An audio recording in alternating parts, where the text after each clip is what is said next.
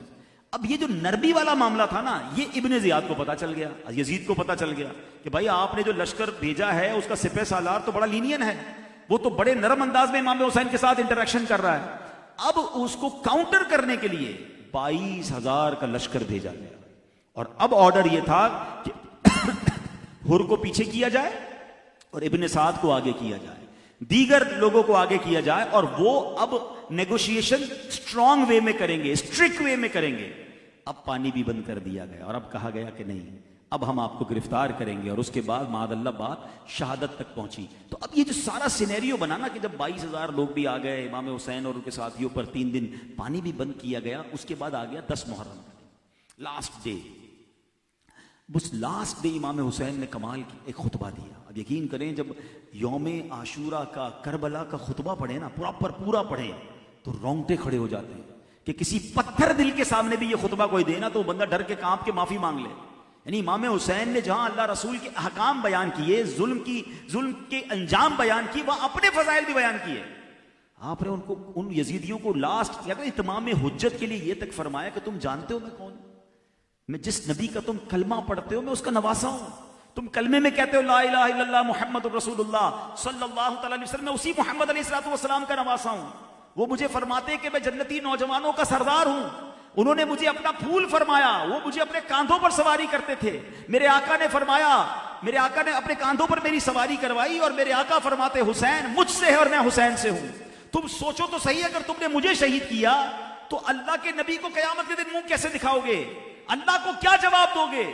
اب بتائیں ایسا خطبہ کلمہ پڑھنے والوں کے سامنے دیا جائے تو پتھر پگھل جائے.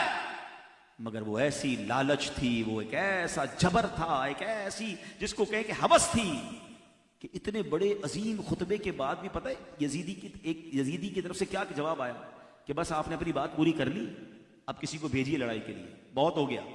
معاذ اللہ گستاخی پر گستاخی, یعنی ان کے دل پر اثر ہی کچھ نہیں کر رہا تھا. مگر جو حضرت حر تھے نا وہ کانپ رہے تھے, شیورنگ. اب ان کا بھائی انہیں دیکھ رہا تھا کہ حر تمہیں کیا ہو گیا ہے, تم تو بڑے جوان مرد, بڑے بہادر, تم نے تو بڑے بڑے مارکے جیتے ہوئے ہیں, بڑے بڑے جرنیلوں کے سامنے تم نے لڑائی کی, سامنے 72 کا لشکر ہے. اچھا اب امیجن کریں کہ ایک طرف 22,000 لوگ ہوں, گھڑ سوار ہوں, ہتھیار ہاتھ میں ہوں, سامنے 72 میں سے لیڈیز اور بچے تو مائنس کر دیں, تو بچے کتنے لوگ؟ ان تھوڑے سے لوگوں سے ڈر رہے ہو تم, کیا ہو گیا تمہیں؟ حضرت حر نے وہ تاریخی جملے فرمائے کہ مجھے اپنے سامنے جنت بھی نظر آ رہی ہے, دوزخ بھی نظر آ رہی ہے. میں ایسا لگ رہا ہے کہ جنت اور دوزخ کے درمیان کھڑا ہوں. میں اس لیے کانپ رہا ہوں کہ اگر میں نبی پاک کے نواسے سے لڑائی میں شامل ہو گیا تو میری بربادی میں بچ کیا جائے گا, میں کیسے ان کے سامنے ہتھیار اٹھا سکتا ہوں, میرا بنے گا کیا؟ اب یہ گفتگو ہو رہی تھی, اور کہتے ہیں نا زندگی کا کوئی ٹرننگ پوائنٹ آتا ہے, ان کی قسمت جاگ اٹھی. امام حسین نے ایک اعلان کیا, اسی موقع پر امام حسین نے خوبصورت صدا لگائی کہ ہے کوئی جو اپنی جان آل رسول پر قربان کرے. بس امام حسین کی زبان سے جملہ نکلنا تھا, اور حضرت حر نے ڈیسائیڈ کر لیا. یزیدی لشکر میں کھڑے ہیں, گھوڑے پہ بیٹھے ہیں, اپنا گھوڑا دوڑایا اور ڈائریکٹ امام حسین کی بارگاہ میں آ گئے. اچھا یہاں یزیدی فوجیوں کی طرف سے چیخیں بلند ہوئی کہ حر کو کیا ہو گیا, اور امام حسین کے قدموں میں جا کر پہلے تو کہتے حضور مجھے معاف کر دیں، میں ہی وہ تھا جس نے آپ کو روکا تھا، سب سے پہلے میں نے آپ کو واپس نہیں جانے دیا، کیا مجھے آج کے دن معافی مل سکتی ہے؟ اللہ اکبر، یہ ایسا دربار ہے۔ امام حسین وہ شخصیت ہیں، یہ اس نبی کے نواسے ہیں جو جانی دشمنوں کو معاف کر دیا کرتے تھے۔ امام حسین نے نبی پاک کی سنت ادا کی، فرمایا میری طرف سے تمہیں معاف ہے۔ اب وہ کہتے ہیں حضور ایک اور اجازت چاہیے کہ آج مجھے آپ کی طرف سے لڑتے ہوئے، میرے ہی آئے ہوئے یزیدیوں سے مقابلہ کرتے ہوئے اپنی جان دینی ہے۔ حضور کوئی تلوار پہلے آپ کی طرف نہیں اٹھے گی، پہلے میں یزید کی لشکر سے ہر جا کے لڑائی کرے گا۔ اللہ اکبر، امام حسین نے اجازت دی اور دنیا نے یہ نقشہ دیکھا کہ وہ سپہ سالار، وہ شخص جس نے آ کر امام حسین کو کربلا میں پہلے روکا تھا، اب حسینی قافلے کی طرف سے یزیدیوں سے لڑ رہا ہے، اور لڑتے لڑتے وہ اس قدر زخمی ہوئے کہ آخری وقت میں جب امام حسین کے قدموں میں آتے ہیں تو نعرہ لگاتے ہیں کہ رب کعبہ کی قسم میں کامیاب ہو گیا، اور حضرت حر کا انتقال ہو جاتا ہے۔ آج بھی کربلا میں جائیں تو آج بھی کربلا کے میدان میں کوفہ کے قریب سبحان اللہ حضرت حر کا مزار موجود ہے۔ آج دنیا انہیں حسینی لشکر کے سالار کے طور پر جانتی ہے۔ اللہ اکبر، بہت خوبصورت میسج ملتا ہے ہمیں اس عظیم واقعے سے کہ لمحے بھر کے ڈیسیشن نے، سوچئے نا اگر یہ سوچتے ہی رہ جاتے کہ جاؤں یا نہ جاؤں، کتنی سوچیں آئی ہوں گی ان کے دماغ میں کہ ان کو یہ تو پتا تھا کہ جب اس طرف چلا جاؤں گا تو وہاں بچنا نہیں ہے، کیونکہ یہاں ہتھیار ہیں، یہاں لوگ ہیں، اٹیک ہوگا تو میں نے شہید ہی ہونا ہے۔ یعنی ادھر شہادت تھی، ادھر حکومت تھی، ادھر موت تھی، اور جناب ادھر دنیا کا مال و دولت، مگر یہ سب جہنم میں لے جانے والا تھا۔ حضرت حر نے فیصلہ کیا، شہادت قبول کی، اور جناب ایسی ابدی نعمتیں حاصل کر لی۔ اب حضرت حر کے واقعے سے مجھے اور آپ کو کیا سیکھنا؟ یہ بڑا اہم بات میں کرنے جا رہا ہوں۔ دیکھیں نا، کئی بار ہم یہ واقعہ کربلا سنتے ہیں، امام حسین کی نیاز بھی کھاتے ہیں، اور ہو سکتا ہے اس محرم میں بھی آپ کا پہلا پروگرام نہیں ہوگا، کئی پروگرامز میں آپ نے شرکت کی ہوگی، مگر ہم نے اس سے سیکھا کیا کہ جناب ایک ٹیچر پڑھاتے پڑھاتے گرتے ہیں دنیا سے اور چلے جاتے ہیں، ایک کرکٹر کھیلتے کھیلتے جوان ہے اور جناب کچھ بھی نہیں، فوراً چلے گئے۔ یعنی اب تو یہ کیمپ، پہلے تو ہم سنتے تھے کہ جناب اچانک موت ہو گئی، کوئی سو گیا تو اٹھا ہی نہیں، چلتے چلتے گر گیا، اب دیکھ رہے ہیں یہ دنیا بتا رہی ہے ہمیں کہ یوں ہے موت، کسی کو پتہ ہی نہیں ہے کہ اگلے منٹ کیا ہونا ہے۔ اللہ ان سب کی مغفرت فرمائے جن کا انتقال ہوا، جو مسلمان ایمان والے تھے، ہم دعا کرتے ہیں ان کے لیے۔